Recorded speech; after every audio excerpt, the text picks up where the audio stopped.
Bismillahirrahmanirrahim. I welcome you to the second part of lecture number 15. And in the first part, we were discussing about the homomorphic filter and we finished till the band reject filter or the band pass filter. So let's continue from that.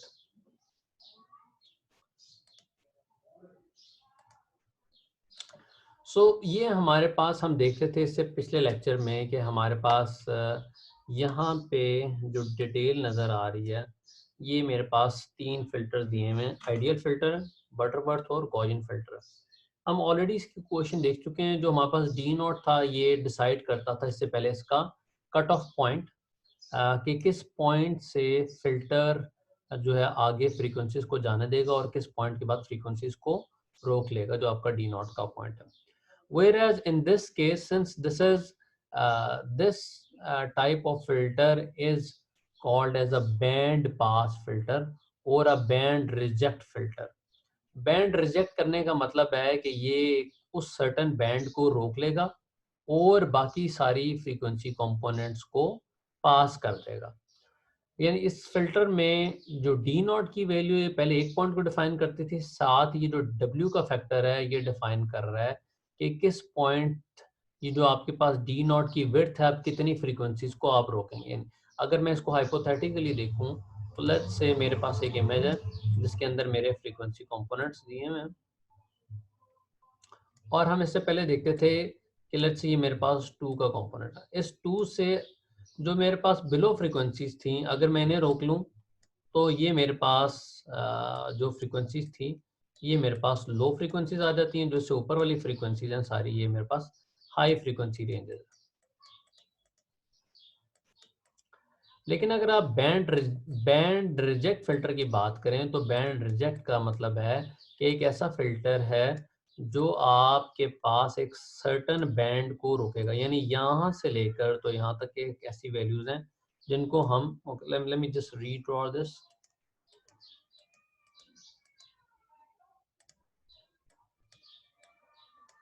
ये मेरे पास एक sine wave का signal है जिसके अंदर मैं एक band reject filter लगा रहा हूँ। बैंड रिजेक्ट फिल्टर का मतलब है उस सर्टन बैंड को रोक लेना चाहिए, यानी यहाँ से लेकर यहाँ तक एक सर्टन बैंड है उसको हम रोक लेते हैं। So in other word that mean this will stop frequencies from -2 till 2 की फ्रीक्वेंसीज रुक जाएंगी और बाकी फ्रीक्वेंसीज को ये जाने देगा। So this type of filter is called your band reject filter. और इसमें आप जो फिल्टर को कंट्रोल कर रहे होते हैं वो डी नॉट और डब्ल्यू के फैक्टर की बेसिस पे कंट्रोल कर रहे होते हैं। अगेन इस फिल्टर में भी हमारे पास फर्दर 3 टाइप्स हैं, ideal filter, Butterworth filter and Gaussian filter to it. So if you look at this, तो ये जो ब्लैक रिंग है ये आपको बेसिकली बता रहा है कि कौन सी फ्रीक्वेंसी कंपोनेंट ऐसे हैं जिसको आपने रोक देना। और अगर आप इन फ्रीक्वेंसी कंपोनेंट की वैल्यू का इन्वर्ट ले लें तो ये एक बैंड पास फिल्टर हो जाएगा। बैंड पास का मतलब ये है कि सिर्फ यही वाली फ्रीक्वेंसी आगे जाएंगी और बाकी सारी फ्रीक्वेंसीज इसके अंदर रुक जाएंगी। सो आप फिल्टर में सर्टन फ्रीक्वेंसीज को स्टॉप या पास करने दे सकते हैं। So this is one of the very important filtering type which is called as notch filter. Notch हमारे पास फ्रीक्वेंसीज में क्या होती है कि एक सर्टन पतली सी फ्रीक्वेंसी होती है जो हम रोक रहे होते हैं, यानी एक पर्टिकुलर फ्रीक्वेंसी कंपोनेंट को हम स्टॉप करते हैं। इसका स्पाइक बहुत ज़्यादा शार्प होती है। Such type of filter is called your notch filter. ये जो ए इमेज आपको दिखाया गया है ये इसमें आपके पास एक एक इमेज था जो न्यूज़पेपर में प्रिंट हुआ और इसके अंदर मॉयर पैटर्न अकर होना स्टार्ट हुआ। जब हमने इस इमेज का, और हम चाहते हैं कि इस इमेज को किसी तरह ठीक करें सो दैट जो इसके अंदर ये जो मॉयर पैटर्न बना हुआ है ये इसमें से एलिमिनेट हो जाए। हमने क्या किया, इस इमेज को कन्वर्ट किया फोरियर ट्रांसफॉर्म में। जब हमने इमेज को फोरियर ट्रांसफॉर्म में कन्वर्ट किया तो हमें पता लगा कि ये हमारे पास इस पॉइंट पे जहाँ आपको वाइट पॉइंट आ रहे हैं, इन सारे पॉइंट के ऊपर एक पर्टिकुलर फ्रीक्वेंसी कंपोनेंट्स ज़्यादा हाईलाइटेड नज़र आ रहे हैं। So what we did, we designed a Butterworth notch filter. अगर मैं आइडियल नॉच फिल्टर की बात करूं, तो हमें अभी तक आइडिया हो गया होगा कि हमारे पास फिल्टर की 3 टाइप्स हैं जो काम किस तरह कर रहे थे। आइडियल फिल्टर क्या करता है, एक सर्टेन फ्रीक्वेंसी पे ही काम करता है और उससे आगे नहीं जाता। बटरवर्थ फिल्टर क्या काम करता है कि आपके पास ज्यादा स्मूथिंग इफेक्ट लेके आ रहा था, यानी जो ये सेंटर फ्रीक्वेंसी है इससे यहां तक फौरन ही कट ऑफ करेगा बल्कि स्लोली जाएगा। और जो आपका गॉसियन फिल्टर है, गॉसियन फिल्टर क्या करता है कि वो बट आपके पास बटरवर्थ का ही पैटर्न लेके आ रहा होता है, लेकिन जो उसका सेंटर स्पाइक पॉइंट है वो ज्यादा हाईलाइटेड होता है। सो अगर मैं इसमें आइडियल आपका अगर मैं इसमें आइडियल नॉच फिल्टर अप्लाई करता तो आइडियल नॉच फिल्टर की वजह से सिर्फ जो इसके पर्टिकुलर फ्रीक्वेंसी कंपोनेंट है वही हिट हो रहे होते। और अगर हम इसको देखें तो let me just raise this,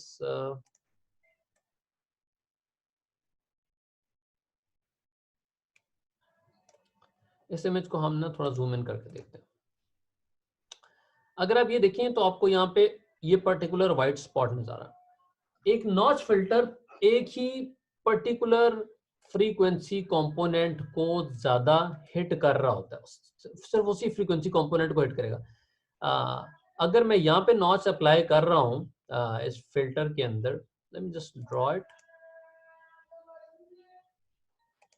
अगर मैं यहाँ पे नॉच लगाता तो सिर्फ यही जगह रुकती और ये जो 7 स्टेरिक की बाकी लोकेशन है ना ये ना स्टॉप होती, ये रुकती और बाकी कोई जगह ना स्टॉप होती।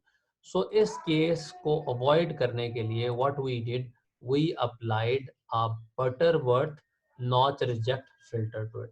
ये बटरवर्थ नॉच रिजेक्ट फिल्टर ने क्या किया कि इन फ्रीक्वेंसी कंपोनेंट को स्टॉप किया, but this has got a certain range.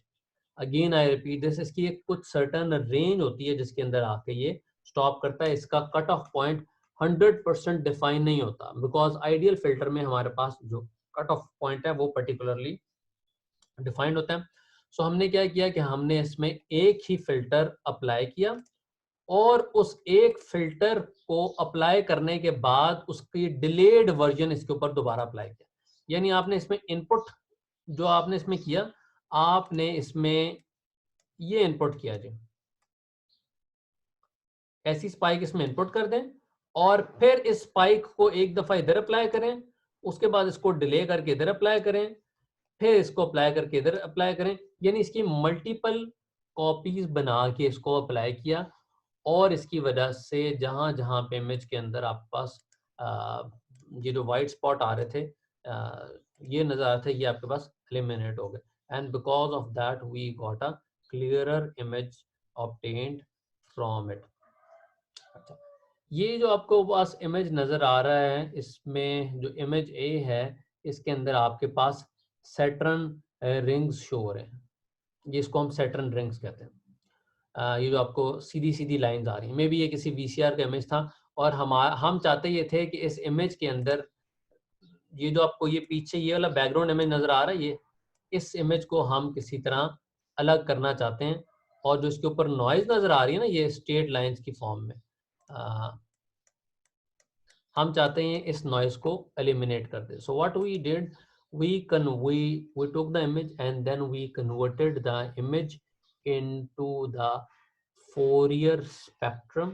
और जब हमने इसका Fourier spectrum लिया तो हमें इसमें पता लगा कि हमारे पास एक ये वाला पॉइंट है जहाँ पे हमारे पास में ज़्यादा नॉइज पड़ी हुई है और कुछ और लाइंस में वर्टिकल लाइंस की वजह से हमारे पास इसमें पैटर्न आ रहा है। So what we did, we applied a notch rejection filter, यानी सिर्फ ये जो सेंटर वाली फ्रीक्वेंसी है इसको हमने रोक दिया क्योंकि हमें ये क्लियरली विजिबल हो रहा है कि ये वाली फ्रीक्वेंसी कंपोनेंट हमारे पास ज्यादा मैटर कर रहा है।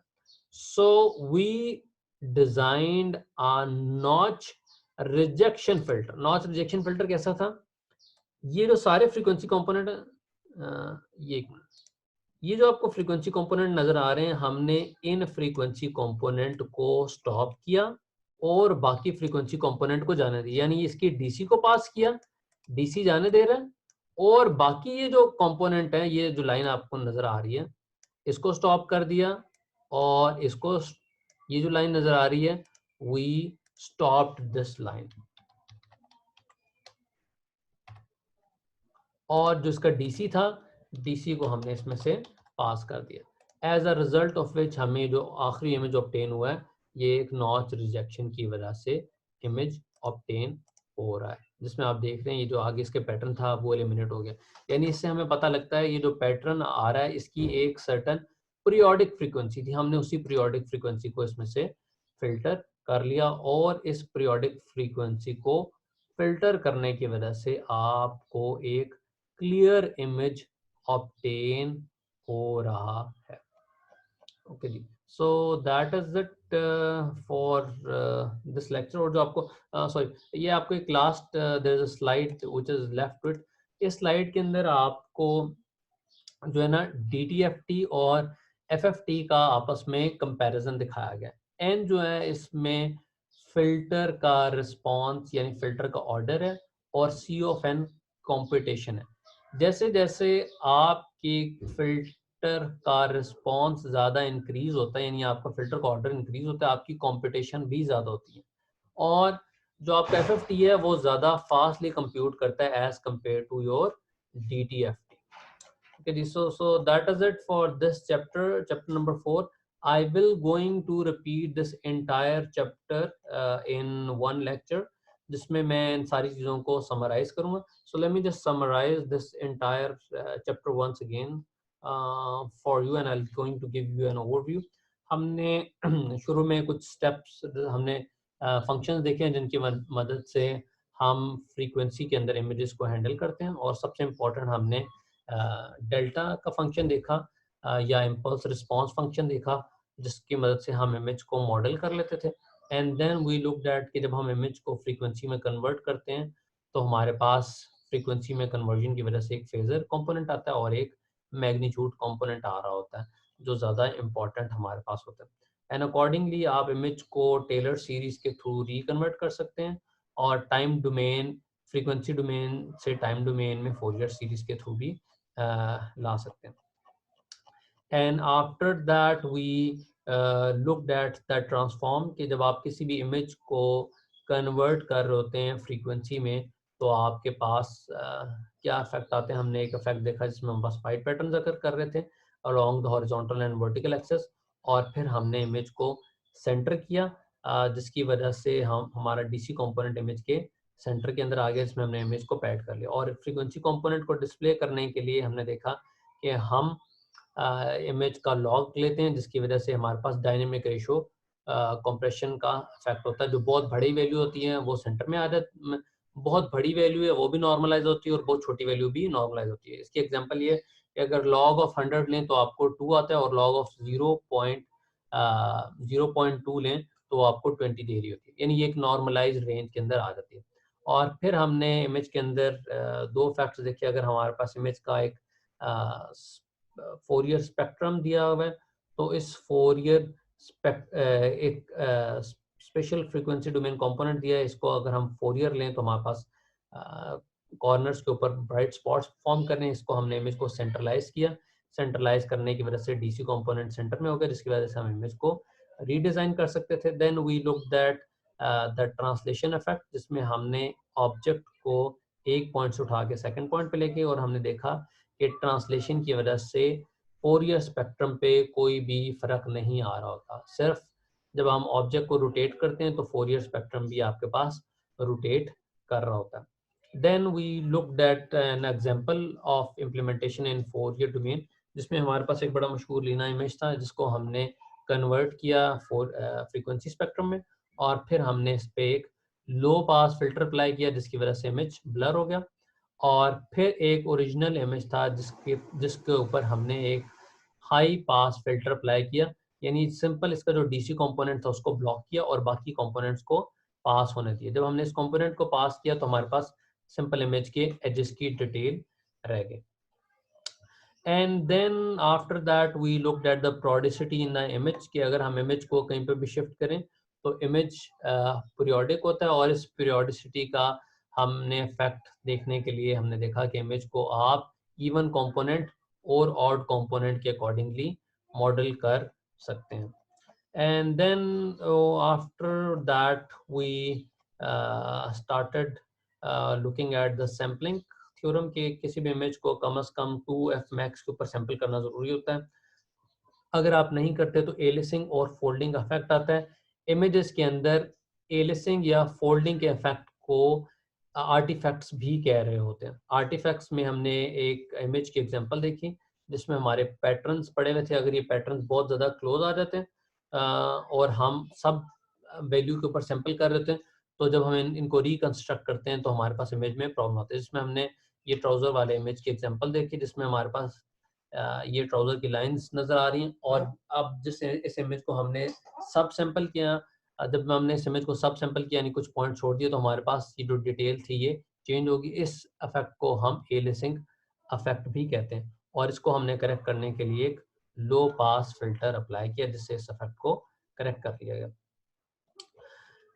Then after that we looked at the Moir pattern. Moir pattern हमें बता रहा था कि इमेज को सर्टन फ्रीक्वेंसी पे सैंपल करें। अगर सैंपल उस फ्रीक्वेंसी पे नहीं करते तो इमेज की डिटेल चेंज हो जाती है। यानी ये दो स्ट्रेट लाइंस हैं, इसको अगर आप उस सर्टन फ्रीक्वेंसी पे सैंपल नहीं करेंगे तो ये डॉट सी अलाइनमेंट चेंज हो जाती है। Then after that we started looking at the filters in the images जिसमें हमने देखा कि हमारा एक इमेज था उसको हमने जीरो पे ऐड किया और इमेज को सेंटर किया और सेंटर करने के बाद we looked at the effect of the DC component. इसमें हमने डीसी कंपोनेंट को ब्लॉक किया। तो ये वो इमेज था जिसमें हमने m/2 और n/2 की वैल्यू जीरो की और हमारे पास इमेज में से ब्राइटनेस एलिमिनेट हो गई। और फिर इसके बाद हमने इमेजेस के अंदर से लो पास फ्रीक्वेंसी कंपोनेंट से स्टार्ट किया। एक इमेज था जिसको हमने लो पास से गुजारा और लो पास से गुजारने के बाद हमने इसको हाई पास से भी पास किया और फिर हमने इसका जो डीसी कंपोनेंट का इफेक्ट था वो हमने स्टडी किया। And after that we studied 3 types of filters in an image जिसमें हमने देखा कि हमारे पास आइडियल फिल्टर होता है जिसका रिस्पॉन्स हमारे पास ये था कि इसमें एक पर्टिकुलर वैल्यू से अगर आपकी वैल्यू कम होती है तो फिल्टर उसके बाद ज़ीरो कर देता है, अगर उससे ज़्यादा होती है तो उसको पास करने देता है। और फिर हमने देखा कि हमारे पास 3 तरह के फिल्टर्स इमेजेस में अकर कर रहे होते हैं। एक हमारे पास आइडियल फिल्टर होता है, सेकंड हमारे पास बटरवर्थ फिल्टर होता है और थर्ड हमारे पास गॉसियन फिल्टर है। आइडियल फिल्टर में हमारे पास प्रॉब्लम ये आता है कि हमारे पास रिंगिंग इफेक्ट इमेज में स्टार्ट हो जाता है। ये कैसा इमेज, ये एक हमने एक रेफरेंस इमेज लिया और इसके ऊपर हमने कुछ प्रोसेसिंग करके देखी जिसमें हमें देखा कि इमेज के अंदर जो फैक्टर कंट्रोल कर रहा होता है वो डी नॉट का फैक्टर है जिसके अकॉर्डिंगली हम इमेज की डिटेल को देख रहे होते हैं। ये हमारे पास आइडियल फिल्टर की इम्प्लीमेंटेशन थी जिसमें हमने देखा जब हमने आइडियल फिल्टर अप्लाई किया तो हमारे पास इमेज के अंदर ये रिंगिंग इफेक्ट आना स्टार्ट हो गया या आर्टिफैक्ट्स आना स्टार्ट हो गया, जो image was not smooth. In order to correct this effect, we applied a filter which is called as a Butterworth filter. Butterworth filter slowly decay down होता है और जो उसका टॉप या जो उसका पर्टिकुलर फ्रीक्वेंसी पॉइंट होता है उस फ्रीक्वेंसी पॉइंट के आसपास ये ज़्यादा इफेक्ट देता है और जैसे उस पॉइंट से आगे जाता है तो फिर ये ज़्यादा रैपिडली डिके डाउन होता है। Whereas after this we looked at your Gaussian filter. Gaussian filter का जो भी पर्टिकुलर पॉइंट होता है उसके फौरन बाद ये डिके डाउन होना स्टार्ट हो जाता है। अगर हमने किसी पर्टिकुलर फ्रीक्वेंसी को हिट करना हो तो हमारे पास ज़्यादा अच्छी चॉइस आपके पास बटरवर्थ लो पास फिल्टर है। अगर आप चाहते हैं कि उस फ्रीक्वेंसी कंपोनेंट के साथ साथ के भी कुछ कंपोनेंट्स आपके पास प्रेजेंट हो, then the choice would be your Butterworth filter.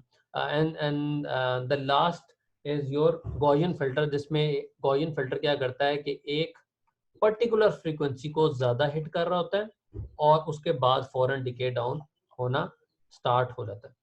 And then we saw their mathematical representation of these images, and after that we saw examples of these images और हमने इनकी implementation देखी कि किन किन images के अंदर इसकी implementation कैसे होता है। जिसमें हमने एक implementation Gaussian low pass filter की देखी जो हमारे पास बहुत ज़्यादा filter यूज होता है, इसको हम ब्यूटिफिकेशन filter भी कहते हैं, जिसमें गॉसियन फिल्टर को हमने एक फेस पे इम्प्लीमेंट किया और जिसमें फेस के अंदर कि जो रिंकल का इफेक्ट था वो खत्म हो गया, बिकॉज हमें पता है कि जब आप लो पास फिल्टर अप्लाई करते हैं तो लो पास फिल्टर की अप्लाई करने की वजह से आपका इमेज स्मूथ हो जाता है।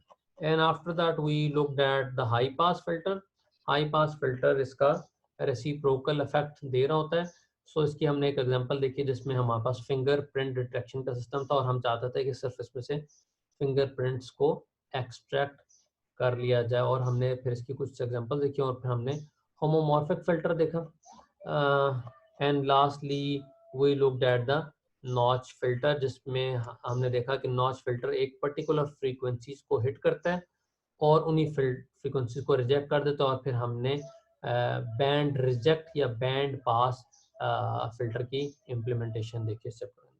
So that was a brief summary about this chapter. In the next class, we will going to see the derivation of these filters, and I will going to restart from the start but not from the slides perspective. I'll going to go from another perspective जिसमें मैं particularly signal and system के prospect से ज़्यादा चीज़ों को discuss करूँगा, और मैं इमेज प्रोसेसिंग डोमेन को इसके साथ लेके एट अ माइनर लेवल मैं इसे देख रहा हूँ। So if you have any question please ask me now. Okay, quizzes जो है ना आप लोगों के मैंने कुछ लोगों के चेक किए, जिन लोगों के क्विज़ेस मुझे एक सर्टन टाइम के बाद मिले, so for them I have decided कि there will be another quiz, quiz number 2 उन्हीं के लिए एक और नया क्विज़ बन रहा है जो मोर और लाइक इसी के अराउंड ही डिज़ाइन किया जाएगा। सो दे विल गोइंग टू, जिन लोगों का आफ्टर टाइम सबमिशन हुई है तो वो सिर्फ वही लोग दोबारा क्विज़ दोबारा इसमें सबमिट कराएंगे जो मैं जिन लोगों के नाम भेजूंगा। If you have any question please ask me now.